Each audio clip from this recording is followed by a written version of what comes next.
네, 요즘엔 경제 얘기하면 한숨부터 나오는데요. 이 고금리, 고물가, 고환율, 소위 삼고현상, 그리고 또 경기 침체, 지난해부터 이어지고 있습니다. 부동산 시장도 마찬가지인데요. 정부가 여러 가지 대책을 내놓고 있지만 하락세가 잡히지 않고 있습니다. 자, 이분의 분석에 모두가 주목하게 되는 주진영 전 한화투자증권 대표 오늘 모셨습니다. 어서 오세요. 네, 안녕하세요.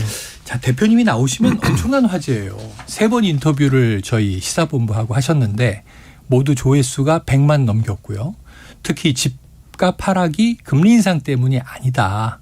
너무 높아진 집값에 더 이상 사줄 사람이 없어서 버블이 붕괴되기 시작했다. 이렇게 얘기하셨던 두 번째 인터뷰 300만을 넘겼습니다. 혹시 알고 계셨습니까? 네, 알고 있었습니다. 아, 자, 지난 출연 이후 벌써 6개월, 한 반년 지났어요. 다시 모시고자 거듭 요청을 드렸는데 이제 나와 주셨습니다. 이게 타이밍이 하실 말씀이 있는 거겠죠? 아니요, 그런 거는 아니고 그동안에는 이제 뭐 말해봤자 알아듣지도 않고 바뀔 것도 없다 생각을 해가지고 네네. 이제 말하다 보니까 사람들이 너 이렇게 말하는 투가 이렇게 정의로운 방관자 같은 투다 소리를 들었는데 네. 조금 생각이 바뀌어서 그렇게 얘기를 해주는 사람이 없으면 계속해서 나쁜 정책을 유지를 하니까 뭐 말 듣든 안 듣든 어쨌든 좀 얘기는 좀 해야겠다 싶어서. 네, 네. 할 얘기는 해야겠다. 네. 지금 또 아직 연초입니다. 2월 말이긴 합니다만. 자, 때마침 오늘 이제 금통위에서 기준금리를 이제 현재 연 3.5% 동결했습니다. 지난해 4월부터 올해 1월까지 뭐 7회 연속 기준금리 인상. 자, 이번에 동결 결정은 어떻게 보셨어요? 1월 달 이제 금통위 결정 나고 나서 1월 말이죠. 23일쯤인가 추경호 부총리가 네. 어디서 이제 금리 좀 더 이상 안 올렸으면 좋겠다라는 말을 명시적으로 했어요. 네. 저는 그때부터 이제 정부에서 압력이 들어가는구나 이제 그런 생각을 했고 그 이후에 또 뭐 대통령까지 나가지고 이제 금리 은행을 이제 압박하고 있지 않습니까? 결국은 하나는 뭐 정치적인 압력도 작용을 했는지 안 했는지는 뭐 그 사람들 머릿속에 안 들어갔으니까 모르지만 작용을 했을 거라고 저는 생각을 하고 시장도 그런데 그것을 눈치를 채고 그 말 있고 나서 1월 말부터 금리 그 환율이 한 1225원 30원까지 내려갔다가 1300원대로 올라갔잖아요. 시장도 그걸 느낀 겁니다. 이거 금리 안 올릴 거구나라고 생각을 한 거고 그 얘기를 갖다 오늘 한 거라고 저는 생각합니다. 이미 1월에 다 예상되던 시나리오가 실제로 뭐 채권 전문가들도 뭐 다들 서베이 해보니까 3분의 2가 안 올릴 거라고 생각했다면서요. 네. 다 예상 가능한 얘기였다. 자, 그런데 이제 미국 금리는 계속 인상할 것으로 또 전망이 됩니다. 봐야 알겠습니다만. 근데 그 얘기는 결국 정부는 암묵적으로 경기나 부동산 시장 붕괴가 더 위험하니까 정치적으로 물가는 좀 올라도 좀 버티자라고 생각을 한 거 아닌가 그런 생각이 들어요. 그렇죠. 그러니까 이제 이 연준에서 미국에서 계속 인플레이션부터 잡아야 한다. 경기 침체는 나중 문제다 하고 쭉쭉 올릴 때보다 우리는 고민이 좀 다른 거죠. 그렇죠. 고물가나 인플레는 놔두더라도 경기 침체가 더 걱정이다. 그렇습니다. 자, 본격적인 얘기 지금부터입니다. 지난 방송 출연 후 반년 지났다고 말씀드렸는데 부동산 시장 상황은 별로 나아지지 않았어요. 오히려 지난해 말에 깡통 전세, 뭐 전세 사기, 빌라왕 사태 이런 게 막 잇따라 터져 나왔고요. 역전세난은 이미 시작된 것 같고요. 그런데 이제 애초에 전세제도 좋은 제도가 아니다. 이거 장기적으로 없어져야 한다. 그런 이야기를 또 하셨기 때문에 오늘 이 과도한 담보대출 비율, LTV, 1가구 1주택자의 주택 투기를 부추기는 양도세 이런 것 때문에 전세제도가 유지되는 거 아니냐. 이런 얘기를 좀 들려주신다고 들었습니다. 네. 들려주시죠. 네. 작년에 뭐 서울 지역에서 지금 부동산원에 의하면 아파트 값이 한 20% 내려갔다고. 네네. 전세가가 한 40% 내려갔다고 하는데 사실 매매가가 몇 % 내려가느냐는 의미가 없어요. 지금 사람들은 자꾸 전고점 대비 얘기를 하는데 원래 버블이 있을 때는 버블 최상단 대비 몇 %라는 건 의미가 없는 거고 몇 년도 값에 가까우냐 이렇게 보는 게 맞거든요. 예. 그러니까 매매 가격은 지금 보니까 한 2000년 초반 정도 수준이고 전세값은 한 2000 그때 이것도 한 19년 정도 수준인 것 같아요.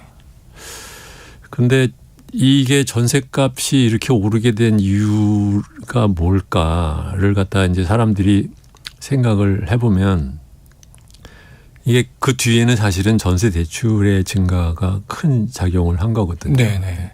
근데 그거를 사람들이 얘기를 안 해요. 네. 그리고 근본적으로 요새 나오는 전세 사기라든가 역전세라는 문제도 사실은 전세 제도의 소위 말하면 낙후성? 네. 그러니까 이게 그 구닥다리 말하자면 이제 어떻게 보면 미개한 금융계약 방식인데 거기서 생기는 문제란 말이죠. 그러면은 이런 문제가 다시 발생하지 않도록 무엇을 할 거냐에 대한 얘기를 생각을 해야 되는데 그런 얘기들은 안 하니까 그래서 좀 그 얘기를 해볼까. 네네. 전세 문제. 자, 그럼 먼저 그냥 좀 이 큰 얘기부터 한번 여쭤볼게요. 전세 제도는 지금 낙후된 제도라는 말씀하셨습니다만 왜 나쁩니까? 나쁜 제도입니까? 전세 제도가 이제 보통 집을 내가 빌리는 방법 이렇게 생각을 하시지만 네네. 항상 제가 말씀드리듯이 금융거래 그러니까 부동산 거래는 동전의 그 건너편에 뭐가 있냐면은 금융거래라는 게 들어가 있는 거거든요. 전세 역시 금융계약입니다. 이제 사적 금융계약이죠. 그렇죠. 네. 전세를 들어가는 세입자가 집주인한테 돈을 빌려준 겁니다. 채권이죠. 네네. 금융채권인데 이게 사적 금융채권입니다. 개인 간 옛날에 우리 어머니들이 개하듯이. 개처럼. 네. 그렇게 사적 금융계약인데 특징이 있어요. 뭐냐면은 사적 금융계약인데 금리가 없어요. 암묵적인 금리가 있을 뿐이고. 네네. 두 번째로는 빌려주는 사람이 돈을 빌려받는 사람보다 돈이 더 없는 사람이에요. 그러네요. 네. 신기한 제도죠. 집 없는 사람이 집 있는 사람한테 빌려주는 거니까. 제도예요. 세 번째로는 그래서 사람들이 보통 이게 안전하다고 생각을 하는데 안전하지가 않아요. 왜냐하면 무슨 문제가 생겼을 때 사적 금융계약이기 때문에 옛날에 기회하다가 빵꾸 나면 소위 말하는 계획가 말하면 무너지면 그냥 기주 사고가 그냥 큰일 나잖아요. 똑같은 겁니다. 그러니까 채권 보전을 하기가 굉장히 어려운 기제예요. 네. 금융계약을 갖다 은행을 통해서 쓰면 그런 식으로 안 하죠. 그렇죠. 전세난이라든가 역전세난이라든가 이런 게 다 그 문제거든요. 그러면은 왜 이렇게 비효율적이고 채권자에 대한 권리 보호가 안 되는 계약을 우리나라는 계속해서 다른 나라는 안 하는데 왜 지금도 할까? 왜 오랫동안. 고소득 국가가 된 마당에도 이것을 계속 할까? 네. 그걸 생각해 봐야 되는 거죠. 굉장히 오래된 제도죠. 옛날에는 그렇죠. 뭐 도시화로 서울에 집은 제한돼 있는데 막 몰려들다 보니까 전세, 그건 좀 약간의 목돈. 그러니까 이게 그것도 없는 분들은 사월세. 평균 소득은 뭐 4천만 원 되는 나라면 이런 제도는 없어져야 돼요. 그게 정상이다. 근데 왜 다른 나라는 없어졌는데 우리나라는 안 없어졌을까? 예. 궁금한데요. 왜 안 없어졌을까요? 근본적으로는 왜 어디서 생긴 문제냐면 첫 번째로는 박정희 정권 때부터 시작을 돼서 인간한테 이런 집을 사는데 돈을 빌려주질 않았어요. 그러니까 공공금융기관에서 돈을 빌려주지 않으니까. 그러니까 사적 사람들 사이에서 돈을 갖다 말하자면 빌리는 수단으로 전세가 나오는 겁니다. 주거지를 마련해야 하고. 옛날에 금리 규제를 해서 은행에서 받는 시중금리 대비 은행에서 받는 금리가 낮으니까는 그럴 바에 우리끼리 돈을 갖다 개를 모아서 한 사람한테 빌려주자라는 거랑 똑같은 이치예요. 개와 똑같다. 구조는. 똑같은 이치예요. 근데 이 원투원일 뿐이죠. 원투원이다. 그러니까 그 얘기는 근데 99년에 IMF가 이게 가계에 대한 금리 그 대출을 갖다 안 해주는 것은 나쁜 정책 아니냐. 그러니까 이제 가계한테도 대출을 해줘라라고 얘기를 했는데 이게 그 당시에 들어올 때 다른 서구와 마찬가지로 그 담보대출 비율이 높게 LTV를 높게 해줬으면 그러면 자연스럽게 전세제도는 없어졌을 겁니다. 왜냐하면 은행에서 빌리면 되니까. 그리고 우리는 은행에다 돈 빌리고 그다음에 은행에서 이제 모기지 받으면 되니까. 근데 이거를 정부는 말하자면 은행 보호만 생각을 해가지고 담보대출 비율을 낮춰놓은 거예요. 그러니까 집을 사는데 내가 예를 들면은 그러니까 집이 값이 100이면 그중에 40, 50밖에 안 빌려주고 나머지는 네 목돈으로 하라고 하니까 집을 갖다 사고 싶은 사람 입장에서는 나머지 50은 어디서 하느냐. 촌세에서 다시 또 끌어오는 네네네. 인센티브가 있는 그렇죠, 것이고. 그렇죠.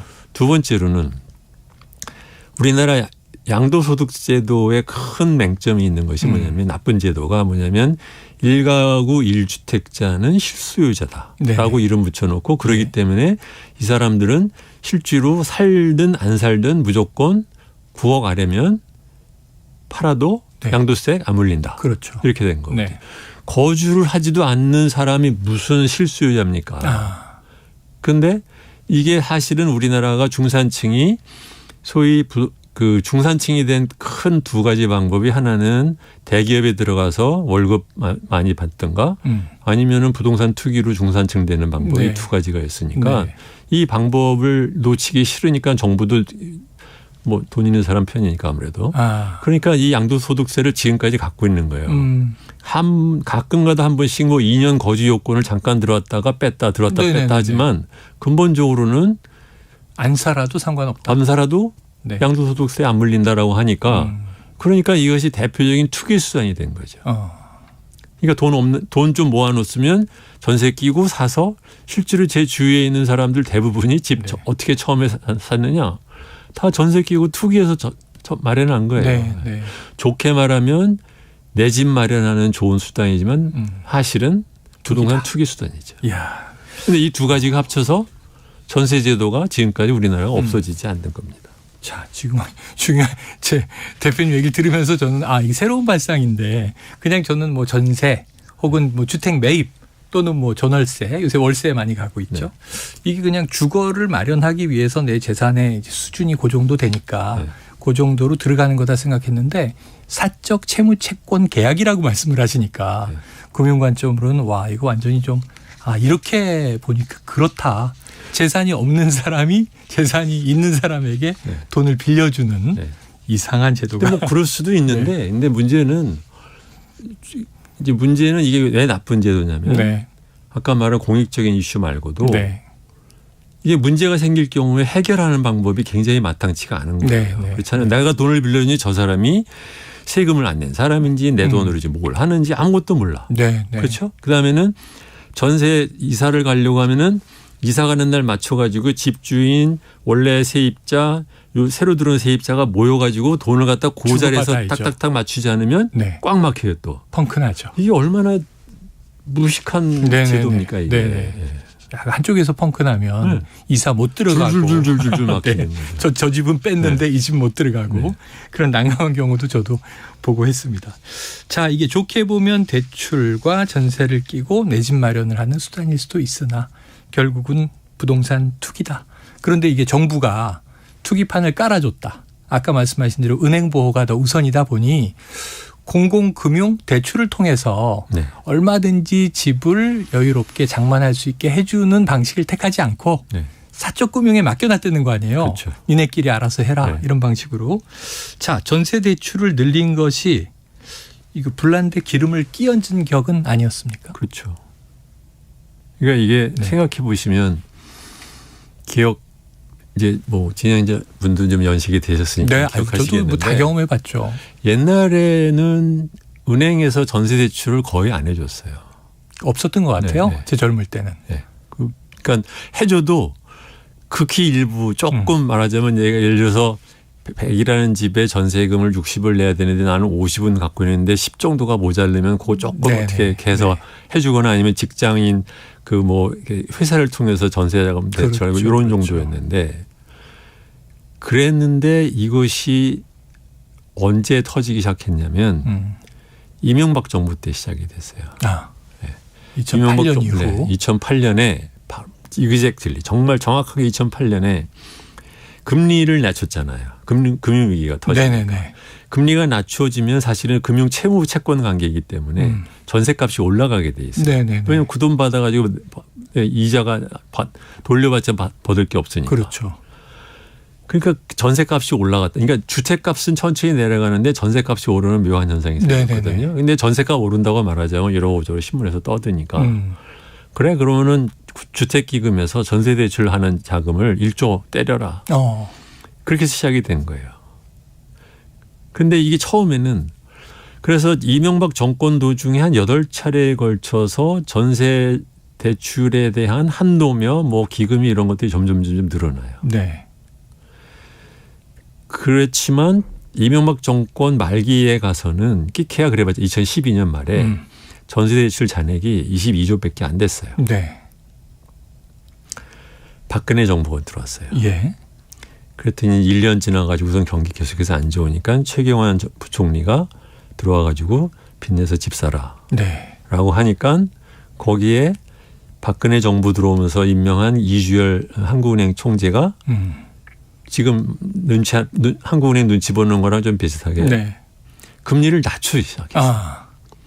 2.5%였는데 0.25씩 꾸준히 5번에 걸쳐서 낮춰서 2016년까지 1.25로 낮췄어요. 예. 그래서 그때 뭐 제로 금리 된다 이런 얘기 나왔었지 않습니까? 그러면서부터 대출이 전세 대출 그러니까 주택 담보 대출도 늘기 시작했지만 1년에 10%씩 네. 뒤에서 또 뭐가 있었냐면 전세 대출도 점점 좀 늘어나고 있었어요. 네. 그래서 정권 초기에 22조였던 것이 박근혜 정권 말기 2016년 말에는 이게 60조가 돼요. 우와, 3배 가까이 됐네요. 그래서 40조, 3배가 됐죠. 네네. 자, 문재인 정권이 들어서요. 그러니까 이 사람들이 무슨 또 마찬가지 전세값이 근데 2019년부터 오르기 시작했단 말이죠. 그동안에는 뭐 이렇게 있다가 그러니까 또 이제 뭐 와글와글 떠들었을 거 아닙니까. 그렇죠. 그랬더니 민생 대책 해가지고 널어놓은 거예요. 플러스 또 뭐가 들어왔습니까? 주택 임대사업제도. 네네네, 맞습니다. 이렇게 되니까 주택 가만 있어봐. 이게 전세 대출도 되는데 임대사업자 해가지고 전세 끼고 임대사업자 하면 되겠네. 네. 이게 신났죠, 그러니까. 그래도 임대사업자가 왕창 늘어났잖아요. 나중에 깨닫고 김현미 장관이 이제 그만해야겠다 싶었을 때 이미 늦었죠. 맞습니다. 문은 열렸으니까. 그래서 2016년 말에 전세 대출이 60조라고 했잖아요. 네. 이게 문재인 정권 말기가 되면 이게 180조로. 어휴, 또 3배. 네. 야, 엄청나네요. 엄청나죠. 네. 그런데 저도 이것을 놓쳤던 것이요. 전세 대출 잔액을 한국은행이 공개를 안 했어요. 비공개로 돼 있었어요. 안 올리고 있었어요. 저도 사실 이 숫자가 전체적으로 담보대출이나 아니면 주택 관련 대출이라고 가계대출 넣는데 따로 전세대출 안에서 얼마나 늘어나는지 전세대출이 많이 느는 것 같다는 느낌은 드는데 액수로는 몰랐거든요. 알 수 없으니까. 그러다가 자기네들이 이제 말하자면 주택 임대사업자 갖고 면 전세대출하고 뭐 이런 거 하고 게다가 이제 청년대출로 해가지고선 또 청년대책이랍시고 청년대출 막 해주는데 이 사람들이 또 전세대출로 막 하니까. 심지어는 이 전세대출 받아서 더 좋은 집으로 이사도 갔어요. 그냥 말하자면 나 원래 살던 집인데 더 큰 집으로 전세 이사 가기 위해서 전세대출 끌었어요. 보증금 올려서. 옛날에처럼 내가 50 마련했는데 모자른 10을 빌려주는 것이 아니라 아예 50을 빌려갔어 그냥. 그런 사람들도 생겨요. 이러니 문제가 되니까 이제 자기네들도 그때부터 이게 해야겠다 싶어서 19년 여름부터 공개를 했다고 해요. 그때부터 이제 숫자가 나오기 시작을 했는데 전세 대출이 180조 저번에 작년에 나서 제가 말씀드렸죠. 우리나라 전세 보증금 채무가 850조라고. 갑자기 왜 850? 그 이후에 이제 이게 2000년 말 850이니까 그 2021년에도 전세값 올랐으니까 더 올랐겠죠. 한 900조라고 칩시다. 그러면 그 돈 중에 한 200조가 전세 대출로 나온 거예요. 이게 제정신들이 아닌 거죠.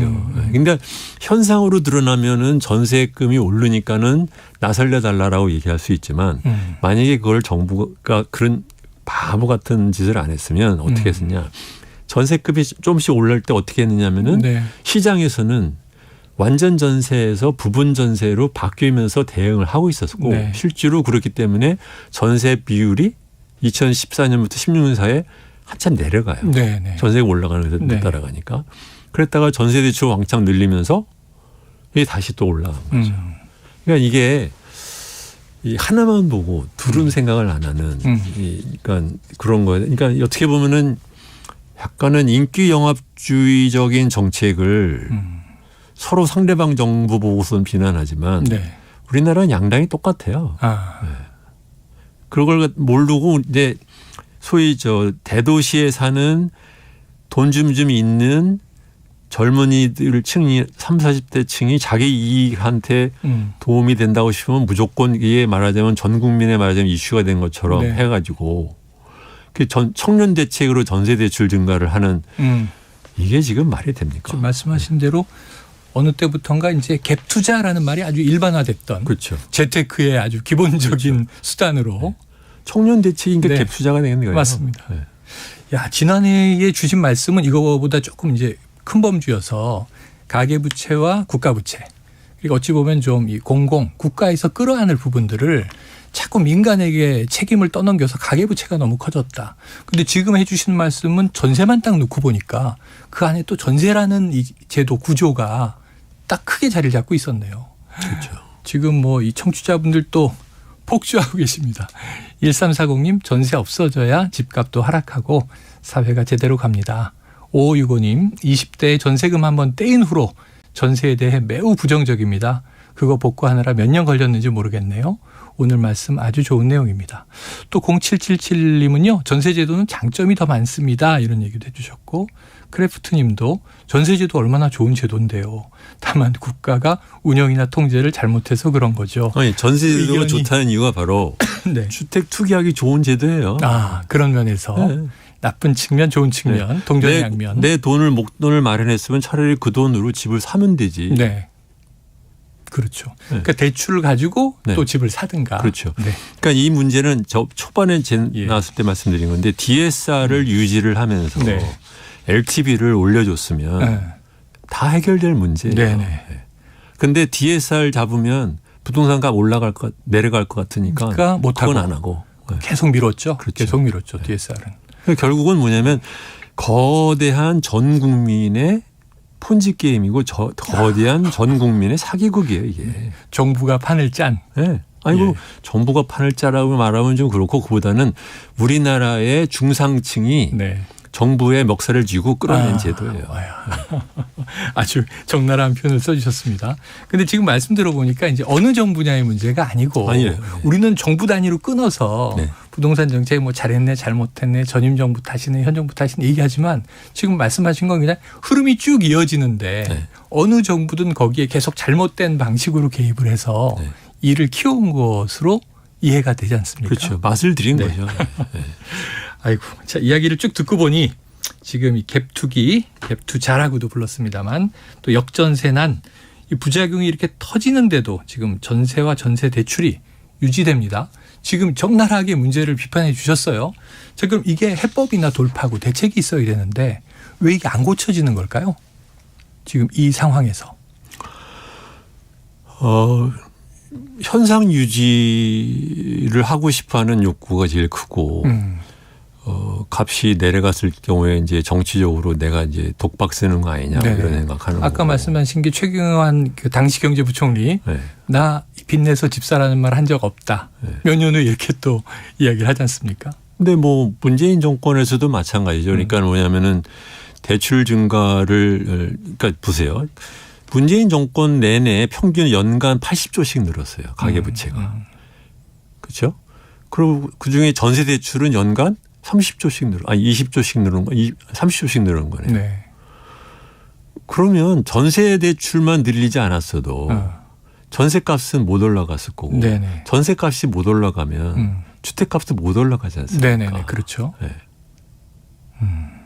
그런데 이것을 그런 거는 놔두고 무슨 뭐 다가구 주택자 때려잡아 가지고 그 사람들 팔겠다 이런 예.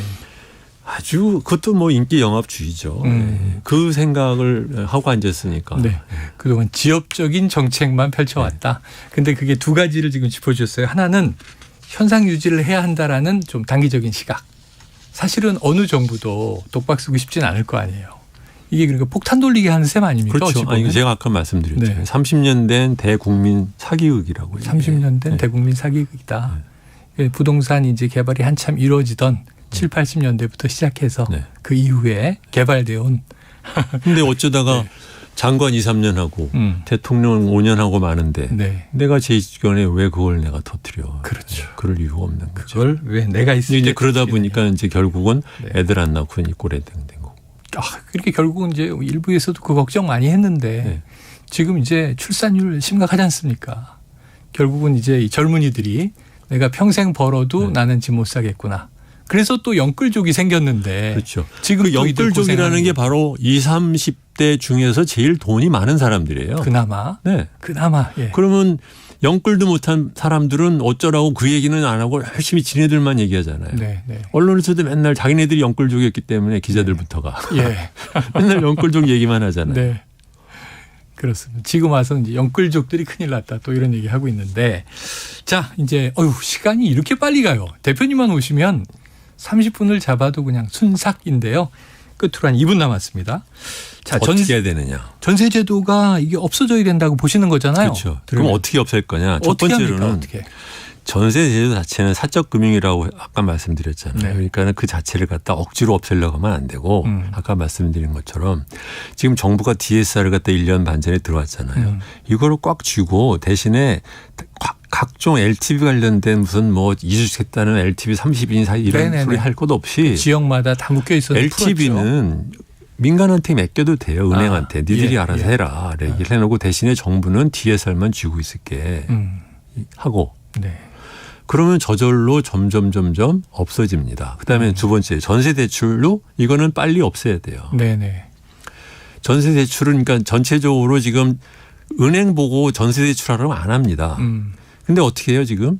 정부가 보증해 주잖아요. 그렇죠. 맞아요. 보증해 주는 것부터 없애야 돼요. 보증해 주지 마라. 네. 그러면은 자기가 어쨌든 자기 마련한 돈 중에서 대부분을 조달을 하고 네. 일부만 빌려가는 걸로 해서 하는 사람도 있을지 모르지만 전세 보증금의 막 반이나 아니면 80%를 대출로 하는 이 사람들은 없애져야 되는 네. 거죠. 그래서 전체적으로 이런 그 비합리적이고 돈 많은 사람들한테만 도움이 되는 전세 보증금 제도를 네. 빨리 없애고 그러니까 국가가 보증해 주는 거 없애고 민간이 알아서 해주려면 말든가 알아서 해라. 그렇게 가면 그러면서 LTV를 이제 올리면 DSR 잡고 그럼 이건 없어집니다. 근데 지금 정부는 안심전환 대출이라고 해가지고 맞아요. 또 하잖아요. 네. 금리 낮춰주고. 네. 아니 그거는 할 수도 있다고 그러는데 핵심은 뭐냐. 거기서 DSR 안 본다고 그랬잖아요. 네네네. 그게 문제다. 제가 8월 달 말씀드렸잖아요. 네. 정부가 무슨 짓을 하느냐에 따라서 얼마든지 바뀔 수 있다. 바뀔 수 있다. 자, 우유빛깔 주진영. 와, 주진영님. 경제는 주진영. 오늘 좋은 말씀 감사합니다. 와, 오늘 뼈 제대로 때리시네요. 자, 지금 이 전세제도 30년 된 대국민 사기극이다. 국민들의 폰지 게임. 중산층이 정부의 멱살을 잡고 끌고 온 제도다 말씀해 주시면서 방법은 정부는 DSR 부채 총액만 관리해라. LTV 주택담보대출 이 비율은 민간에 맡겨라. 전세 대출을 없애라. 이렇게 해법을 얘기해 주셨습니다. 자, 한번 또 이 부동산과 경제의 흐름 보고요. 올해는 좀 자주 모시도록 하겠습니다. 지금까지 주진영 전 한화투자증권 대표였습니다. 오늘 말씀 고맙습니다. 네, 안녕히 계세요.